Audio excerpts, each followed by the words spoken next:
Bismillahirrahmanirrahim. Dear students, welcome to lecture number 5 of Human Resource Management and Development. Today we will start a new unit, Staffing the Organization, part 1. In this unit, we will discuss two subtopics, workforce planning and job analysis. So this lecture will consist of two parts. In the part 1 of the lecture, we will discuss in detail the workforce planning, while in part 2 of the lecture, we will discuss the job analysis. So first come to the part 1 of the lecture number 5, where we are discussing the workforce planning.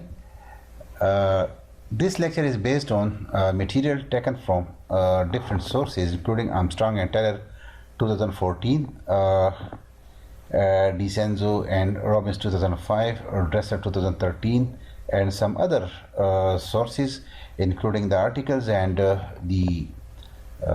some of the other books, and the detailed references of these have been given at the end of part 2 of this lecture. Dear students, let us start the workforce planning. Workforce planning is an integral part of the organizational planning, and the need for the workforce planning was felt in 1960s, during 1960s and 1970s. That period was a period of relative economic stability, and unemployment was comparatively low in that period. During that period, in 60s and 70s and later on in 80s, the organization felt they face a few problems in form of supply shortages, and they felt the need for the improvement in the labor utilization. They were interested in a maximum utilization of the human resources. So this in order to cover up the supply shortage, and sometimes in order to adjust the surplus labor, the organization felt the need for they felt the need for, and they started thinking, how can we use the human resources in optimum level, in best possible level. So the need for the workforce planning was felt, and the organization started workforce planning. It is a common issue for the organizations to know how many people and what kind of people they need to meet the present and future business requirements. As I told you that the organizations they started taking interest in order to avoid the fluctuations in the human resources. So they started thinking, they started planning how many people, how many workers, how many employees, how many skilled workers they need in the present scenario, in the present situation, and what can be the expected number of employees of the different categories, of the having different skills, having different specializations in the some future date. So all this, how many people, what kind of people, how many people, at what time we will need, the organization will need, is actually the led to the development of the concept of the workforce planning. And it is actually the function of workforce planning to know how many and what kind of people an organization need to meet the present demand, to the present situation, to meet the present requirements, and for the future requirements. Broadly, if you define we can define the workforce planning as workforce planning is a core process of human resource management shaped by organizational strategy, and it ensures the right number of people with the right skills in the right place at the right time to achieve organizational objectives. We know that each and every organization has certain objectives. So in order to achieve the organizational objectives, workforce planning is done. Now, what is workforce planning?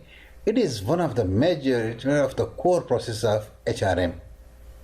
And what it does, it ensures, the human resource planning ensures the right number of people having right skills in the right place and right time.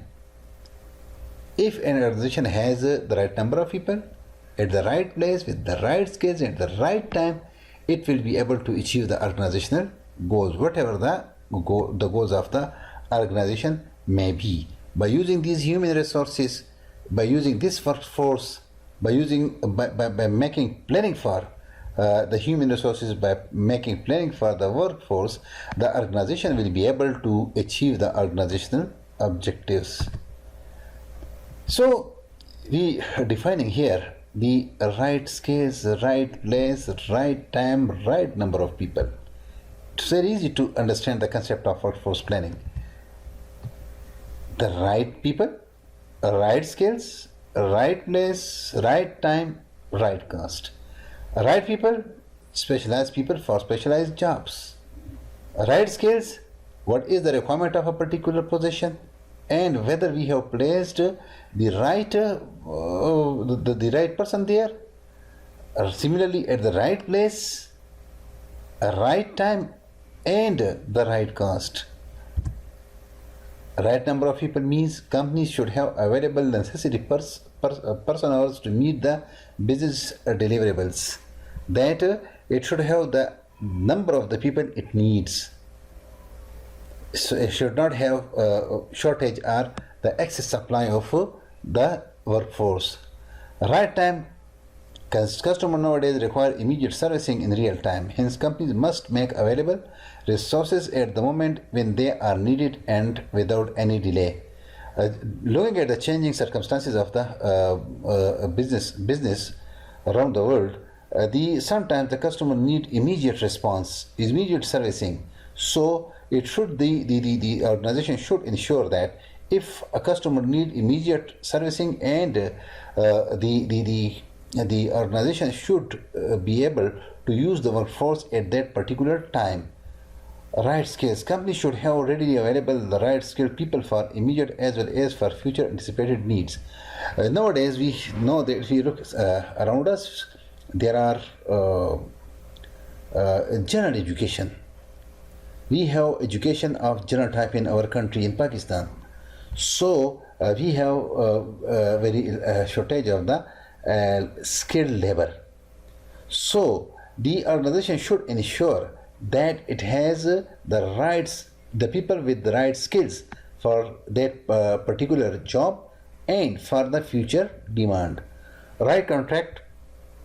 The employee status of the employee should fit with the company's overall resourcing and talent strategy.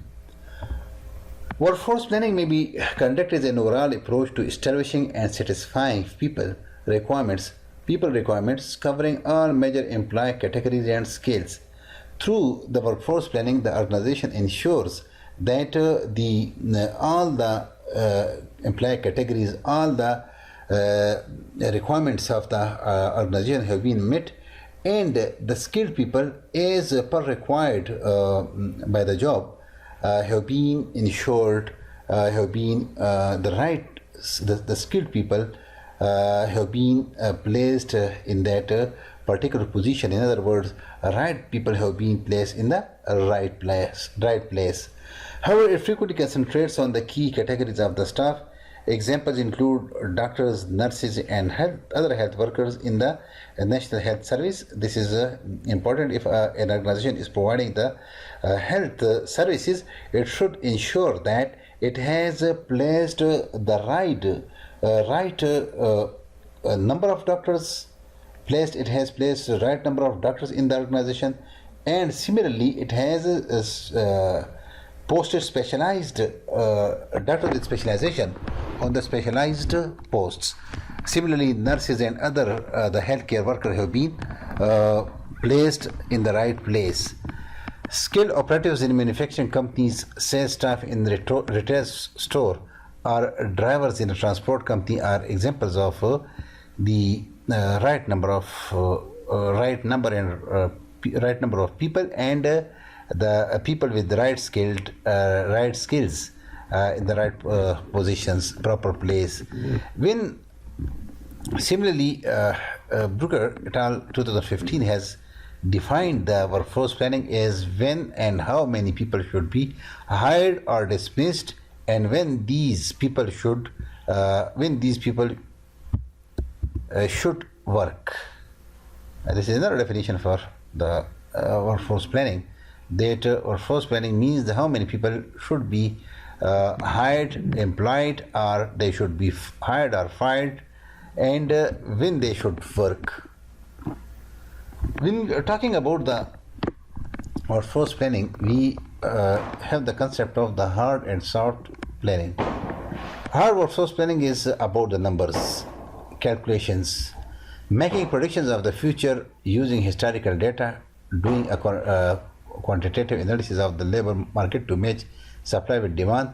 It is a traditional approach to workforce planning. It includes the cost control, profit increase, turnover of employees, the employment, the hiring of the employees, the firing of the employees, and the turnover, the profit increase, the cost control, means dealing with the numbers, dealing with the data. Soft or strategic workforce planning is a little bit different from it, and it is a little bit modern approach. Today it is important to understand the underlying cause and effect relationship that affect the talent landscape. It is concerned with ensuring the availability of the people with the right type of attitudes and motivation who are committed to the organization and engage in their work and behave accordingly. This is a soft approach, means that it concentrates on the attitudes, on the motivation, on the performance of the employees, and it armed with both quantitative and qualitative data. Managers can evaluate a range of options to identify and maximize the drivers of performance. Means that this hard workforce planning is concerned with the data, with the figures, with the numericals, with the numbers, cost, profit, turnover, hiring, firing. While the strategic, the soft workforce planning is a little bit different, concentrating on the drivers of the performance. It is concerned with ensuring the right type of the attitude and the motivation, employee engagement, etc.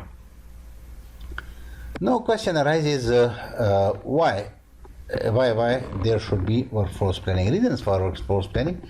The figure we have shown different points in this figure which are self-explanatory for the workforce planning.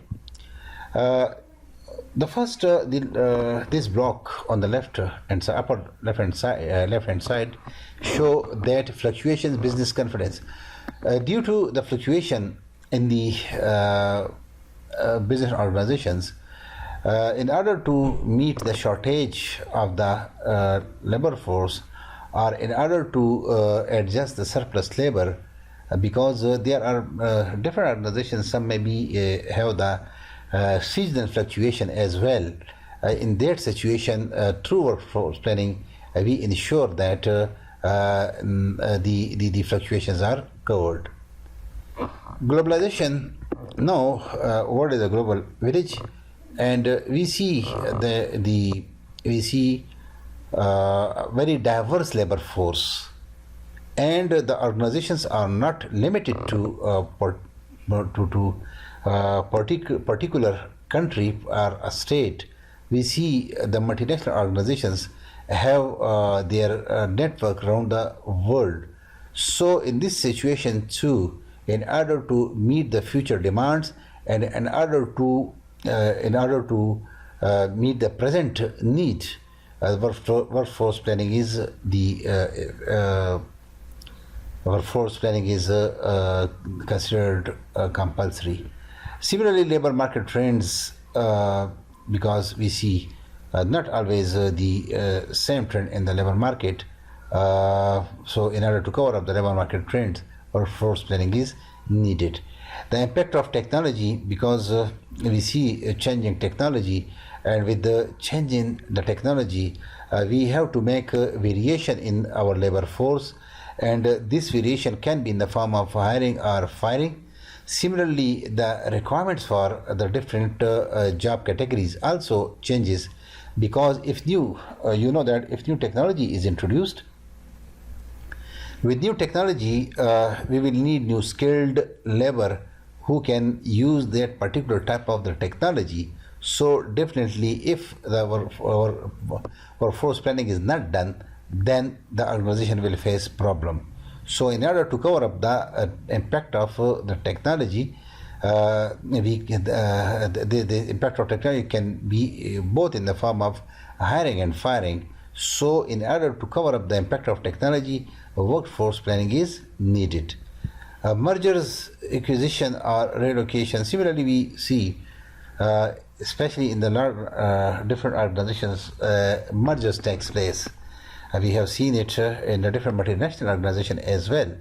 That these mergers may result in different labor situations.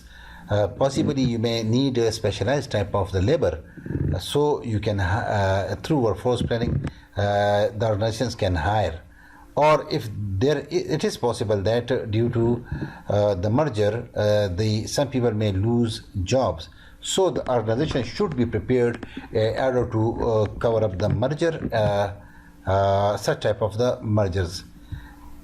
Skill shortage through workforce planning, as we discussed in this impact of technology, globalization, and all other these steps, that due to the changing world, the new technology may need new skills. So if workforce planning is not done, we may face problems. So in order to cover up the skill shortage, workforce planning is considered necessary. Similar to have practical effect of human resource policies on skills, knowledge, and productivity of employees, we have to conduct the workforce planning. Similarly, workforce planning minimize the chances of making bad decisions regarding the organization, regarding the employees. Through the planning, we can make the best possible decisions. We can place the right number of people in the right place at the right and at the right time. Planning because of process, because of the process of benefits, which involves understanding the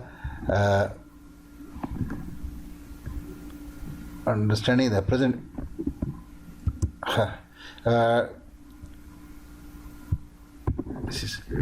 Present in order to confront the future, challenging assumptions and liberating thinking to setting the organization priorities. Planning for similarly, it is organization planning. The workforce planning is done for organizational reasons, which involves communicating plans so as to obtain to obtain support to them, and linking human resource plans to the business plans so as to influence them, gaining corporate control over the operating units, and coordinating and integrating the organizational decision making and actions.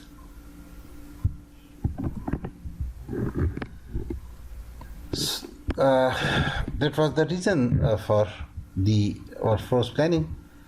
You can also study the more books. You can also study the provided articles and the web sources to find more about the need for workforce planning. Dear students, our next topic is the systematic approach to workforce planning. This is all about from where the workforce planning starts and where it ends, and what kind of the factors, what steps are involved in it. We look at the diagram.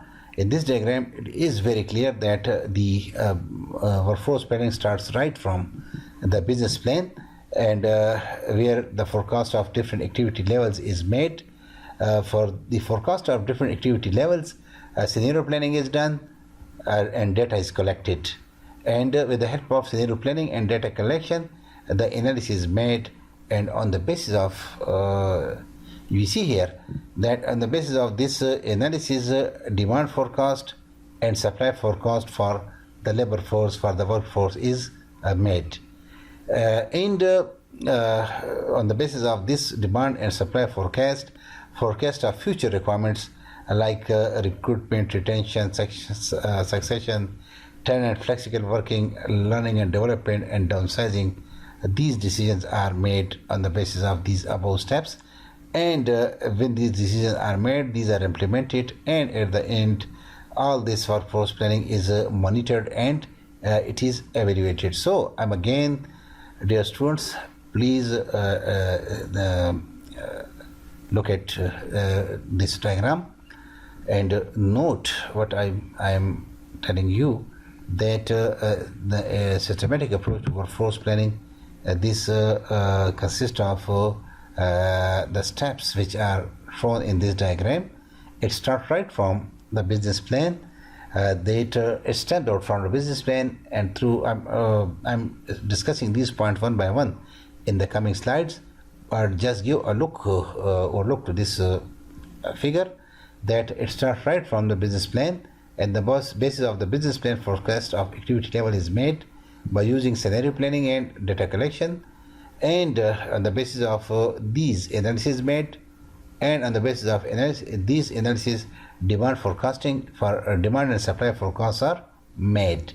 And on the basis of this demand and supply forecast of the future requirements in the form of the action planning like recruitment, retention, and other decisions is made, which is followed by when these decisions are made, these are implemented and then monitored and evaluated.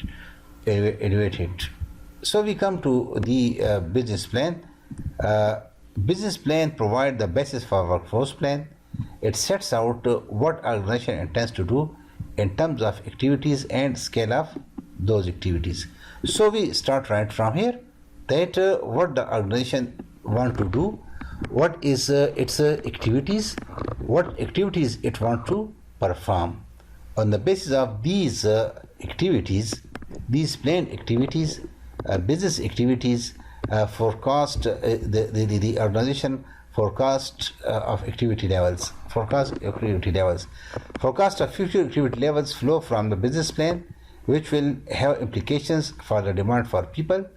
Activity level forecast will be affected by external factors, for example, demographic and political policy trends, especially in the public sector. Data will be needed to collect it and analyze for this purpose. So the forecast for the activity levels, that what kind of the activities this organization is planning, this will be this is important for the demand of the people, demand for the workforce, and this demand is affected by this forecast of the activity levels, what activities the organization want to perform. This is affected by the demographic and political policy trends, by the government policies, by the political policies, by the demographic factors, and so many other factors. Data for this purpose is collected, and then it is analyzed. So after forecast of the activity levels, which is based on the business plan, we come. There is a scenario planning, analysis, and data collection. Scenario planning is assessment of environmental changes that are likely to affect the organization, so that a prediction can be made of the possible situations that may have to be dealt with in the future. The scenario may list a range of predictions so that different responses can be considered.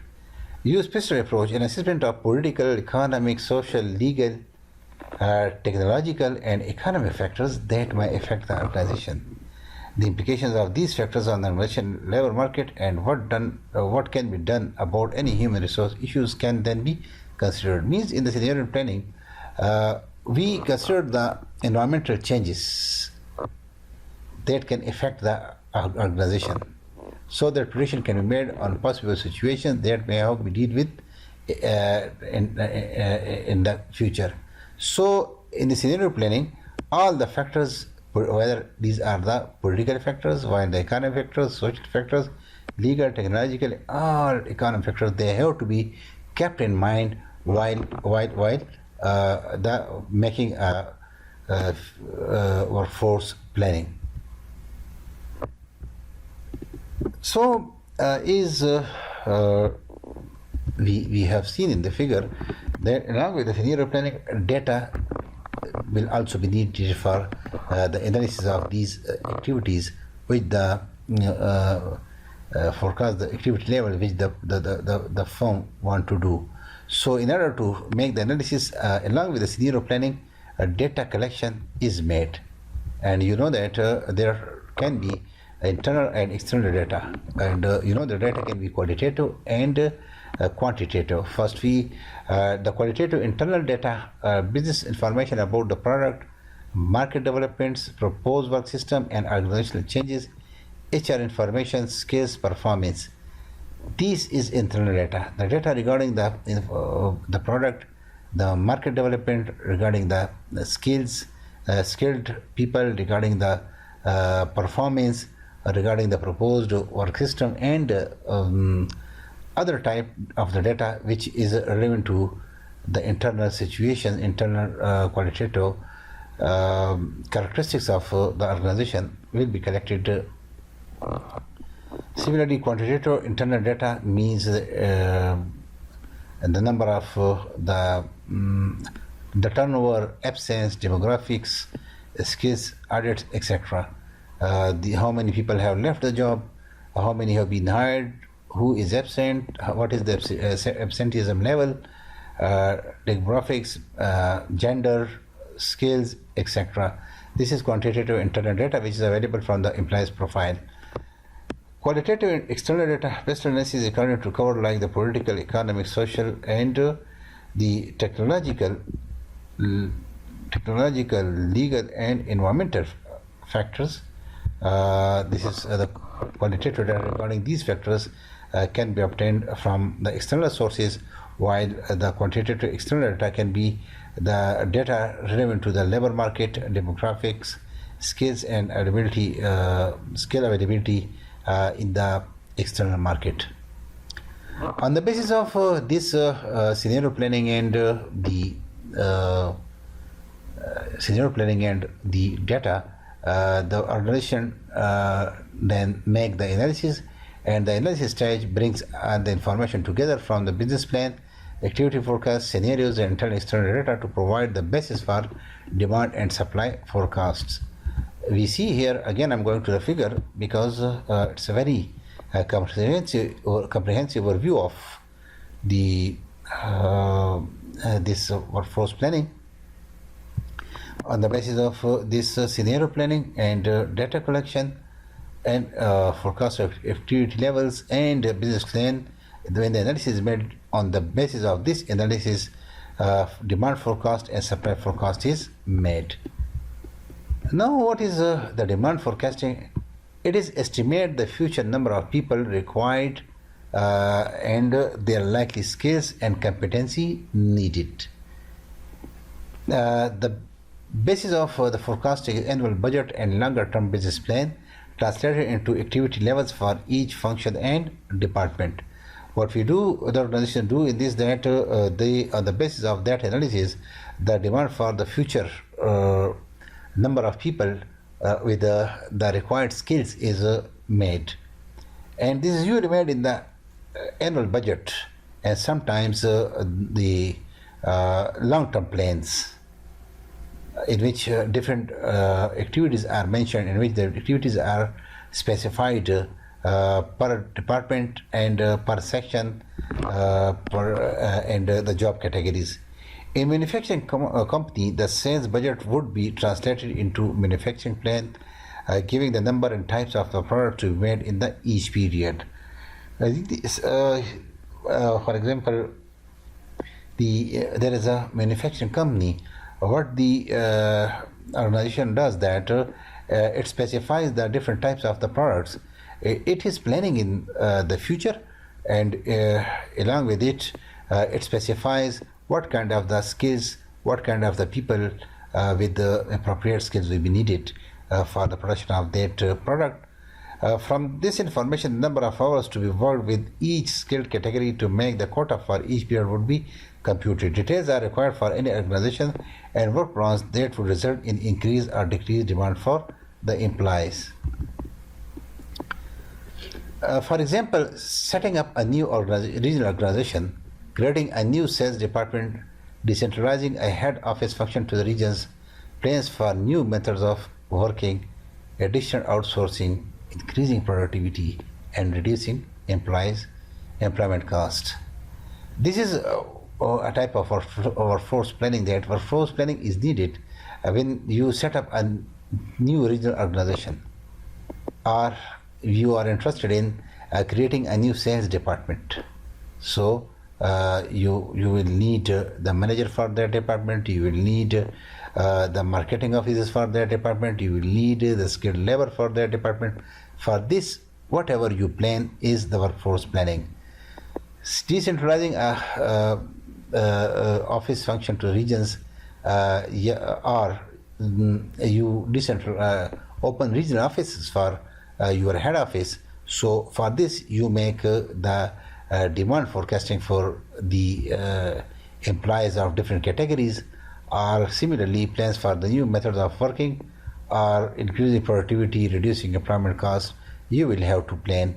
You will have to set a demand, and you have to forecast the number of employees you need in order to perform all these new activities. Demand forecasting methods for establishing number of the people required are described as below. Let me make it italic. This simply, number one, managerial judgment. This simply requires managers to sit down, think about their future workloads, and decide how many people they need. The demand forecasting can be made through the managerial judgment. That what the manager, they can sit the different the managers of different sections. They sit together, they think about their future workload, they plan how many, what are the future activity levels, what they are planning, what kind of product they are planning, whether either of these above mentioned tasks have to be performed additionally to the existing activities, and they decide how many people they will need in order to perform the activities mentioned, like this, setting up new organization, regional organization, or creating new sales department, or the activities mentioned here. So managerial judgment is the decision of the manager based on the ground realities. It may be quite unscientific and misleading. Forecasting may be done on the bottom basis, with line managers submitting a proposal for agreement by senior management. Alternatively, a top-down approach can be used, in which company and department forecasts are prepared by top management positively acting and agreed with the departmental managers.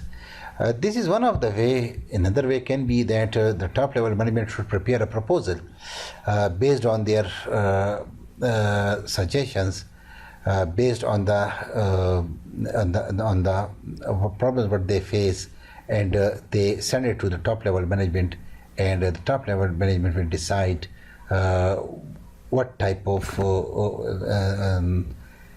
the labor force is needed, and when they approve it, then it becomes the beneficial for the organization. Second method is the ratio trend analysis. for demand forecasting, ratio trend analysis is carried out by analyzing existing ratios between activity level and the number of employees working on the activity. The ratio is applied to forecast activity levels to determine and adjust the number of people required. Accounts can be taken of possible improvements in the productivity that affect the ratio. So, as discussed in the previous slides, that on the basis of the analysis made through the data collection and scenario planning, demand forecasting and supply forecasting is made. So, supply forecasting measures the number of people available from within and outside the organization. This supply forecasting it ensures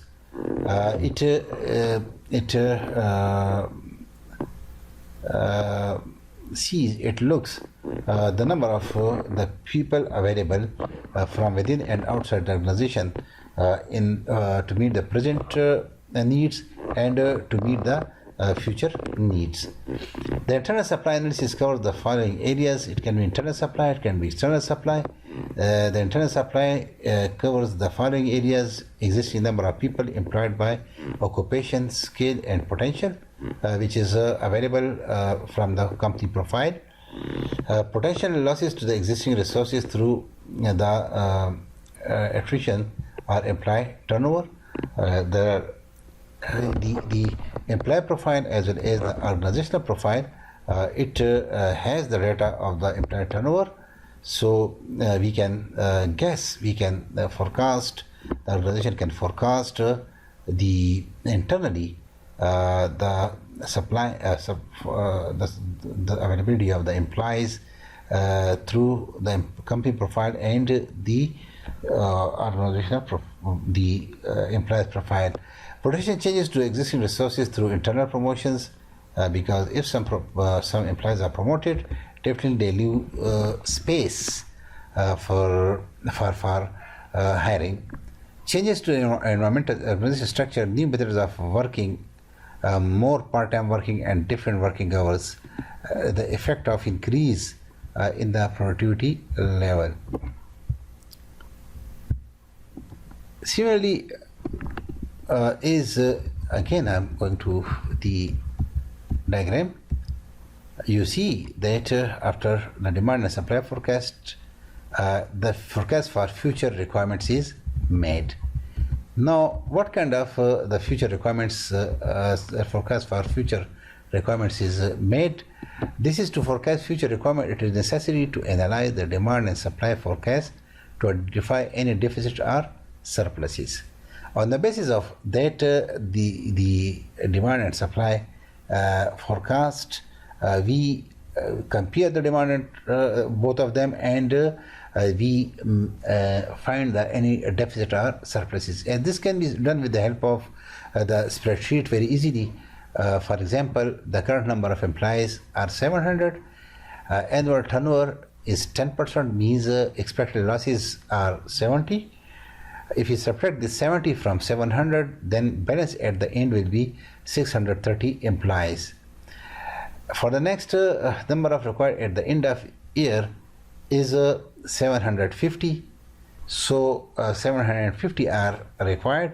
So if you subtract the required at the end of the number of employees required at the end of the year will be 750, and while the available are 650. So if you subtract it, this means that number of to be obtained are 120, and this is actually the demand forecast for the workforce at the end of the year. Action planning. The organizations, the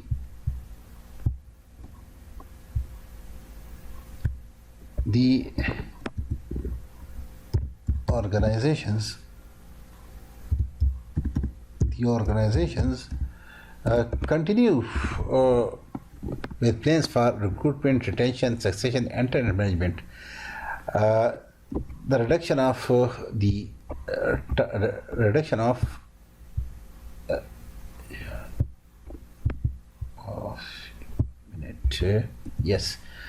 The organizations continue with plans. The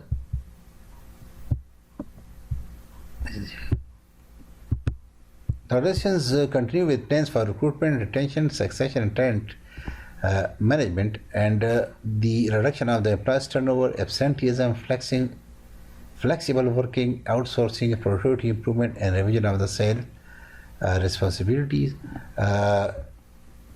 And the organization's plans take steps in order for all these.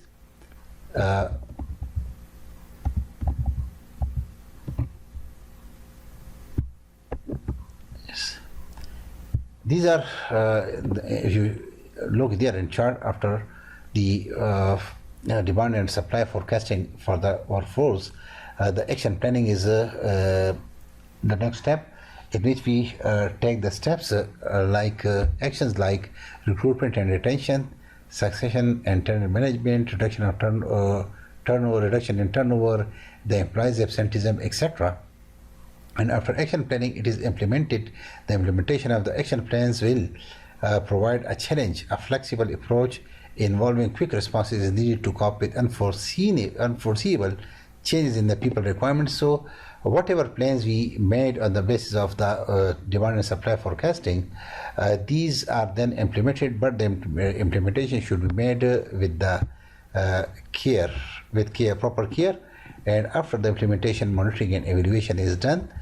Because of unpredictable events, the implementation of action plans does not always be run smoothly. It is necessary that to monitor progress carefully and evaluate the effects, and is required amend the action plan. And dear students, it is the end of part 1 of this lecture number 5, and we will discuss the job analysis in the part 2 of this lecture.